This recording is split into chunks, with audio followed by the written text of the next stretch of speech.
Bismillahirrahmanirrahim. Assalamualaikum warahmatullahi wabarakatuh. Selamat pagi anak-anak. Ya, selamat pagi. Semoga kalian tetap semangat dan masih dalam eh, frekuensi yang terus kita meningkatkan eh, belajar kita. Ya, anak-anak untuk hari ini pada pelajaran bahasa Indonesia yaitu kita akan masuk kepada bab baru, yaitu mengenai teks persuasif. Bapak rangkum di dalam teks persuasif ini ada 5 pokok yang kita akan bahas ya. Untuk kelima ini yang pertama itu tentang pengertiannya ya pastinya. Yang kedua ini tentang isinya. Yang ketiga ini tentang ajakan di dalam teks. Yang keempat menyimpulkan isi teks. Yang kelima menelaah struktur dan kaidah kebahasaan di dalam teks persuasif. Kita tahu bahwa persuasif itu artinya ajakan, bujukan, dorongan, dan sebagainya yang dimana ajakan tersebut ini bersifat baik ya pastinya. Dan pada persuasif ini pasti kita tahu bahwa kalau kita mengajak seseorang, kita harus memperhatikan bahasa yang kita akan sampaikan. Contoh yang paling kecil misalnya ada kata ayo, mari. Itu kan kata-kata ini adalah kata-kata ajakan, kata persuasif ya. Itu dinamakan kata persuasif. Terus ada juga kalimat persuasif mungkin ya. Misalnya atau contohnya ya, mari kita jaga kebersihan. Nah, ini bisa kita golongkan ke dalam kalimat persuasif karena isinya adalah mengajak untuk kita kepada menjaga selalu kebersihan. Kalau tadi ada kata, kalimat, nah sekarang ini adalah teksnya. Teks ini adalah gabungan dari kata-kata, gabungan dari kalimat-kalimat, gabungan dari paragraf-paragraf yang isinya tentunya harus mengajak si pembaca ini supaya ikut. Isinya pun di dalam teks ini ada bagian-bagiannya. Yang pertama, di dalam isi teks persuasif ini ada yang dinamakan dengan argumentasi. Argumentasi ini apa?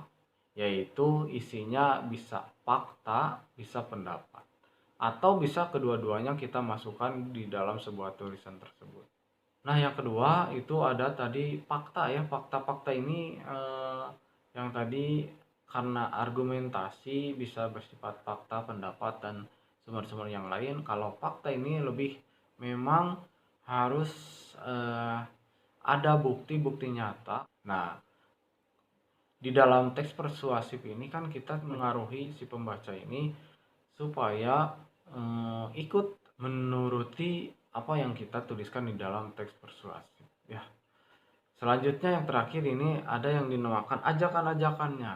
Nah, ini baru kita langsung ke dalam ajakannya. Jadi jangan sampai ajakan ini ada di awal, karena kalau memang langsung kita di awal jadi terlihat tidak bagus atau mungkin alasannya tidak ada ya.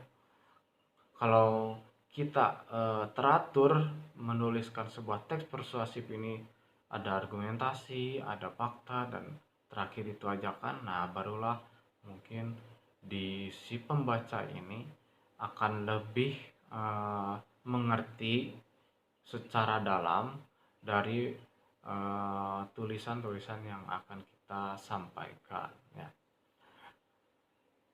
Nah, untuk selanjutnya poin ketiga yang tadi ya, kalau yang pertama itu pengertian, yang tadi isi, yang ketiga ini adalah ajakan di dalam teks persuasif ini. Ajakan ini bisa bersifat anjuran, imbauan, yang tadi mengundang, dan yang lainnya. Ada yang dinamakan ajakan tersirat dan ada yang dinamakan ajakan tersurat. Ya. Nah, untuk yang keempat, ya, yang tadi kita akan coba menyimpulkan isi teks persuasif. Sama dengan teks-teks yang lain, mungkin kalau menyimpulkan ada yang dinamakan dengan pokok-pokok dari paragraf teks ini ya. Ada yang dinamakan gagasan umum, gagasan penjelas. Kalau menyimpulkan dalam sebuah teks persuasif, pastilah kita akan sebagai pertanyaannya misalnya mengajak untuk apa tulisan tersebut, atau mengajak untuk bagaimana dari tulisan tersebut.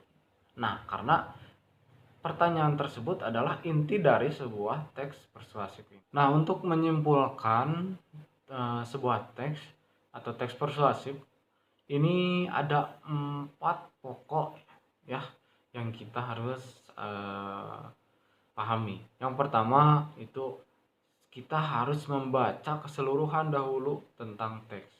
Yang kedua, ini mencari menemukan hal-hal pokok di dalam sebuah paragraf, di dalam setiap paragraf misalnya ya. Yang ketiga, ini kita mencoba mencari hubungan logis antar setiap paragraf. Yang keempat, barulah kita merumuskan simpulan atau menuliskan kembali kesimpulan di dalam tulisan yang kita sudah tahu inti-inti atau pokok-pokok yang ada di dalam sebuah teks persuasif. Kita lanjut ke poin yang kelima, ini yang terakhir dari pembahasan teks persuasif, yaitu tentang menelaah struktur dan kebahasaan teks persuasif. Kita akan coba membahas struktur dulu ya. Yang pertama adalah pengenalan isu. Ini kita menyampaikan atau memperkenalkan isu ini kan permasalahannya. Kita menyampaikan masalah-masalah yang ada di dalam kehidupan sehari-hari kita, di dalam dimanapun itu, kita akan coba mengenalkan kepada pembaca untuk tahu bahwa ada masalah-masalah yang mungkin kita akan coba membuat solusinya ya. Yang kedua, ada rangkaian argumen. Nah, rangkaian argumen ini yang tadi isinya bisa fakta, bisa pendapat, dan antara keduanya bisa diisikan ya. Yang ketiga, baru kita menyampaikan isi ajakannya. Dan terakhir yang keempat ini adalah penegasan kembali atau penegasan ulang dari pernyataan pengenalan isi, rangkaian argumen, dan ajakannya ya. Nah, yang terakhir adalah menelaah kebahasaan di dalam teks persuasif. Ini ada 3, yaitu ini yang pertama ada yang menyatakan bahwa harus ada kata ajakan ya, yang tadi harus, jadikanlah, sampai buanglah, dan yang lain. Yang kedua, pastinya ada kata-kata istilah, kata-kata teknis sesuai dengan konteks yang dibahas. Kalau sampah pastinya mungkin ada kata atau istilahnya organik dan anorganik ya, dan yang lainnya. Yang ketiga ini adalah ada kata-kata penghubung. Nah, mungkin itu yang Bapak ingin sampaikan secara umumnya ya. Mungkin kalian harus menguatkan kembali satu persatu dari pembahasan teks persuasif ini. Kita akan bahas satu persatu nanti ke depannya ya. Sekian untuk hari ini. Jadi Bapak tutup untuk hari ini. Terima kasih. Wassalamualaikum warahmatullahi wabarakatuh.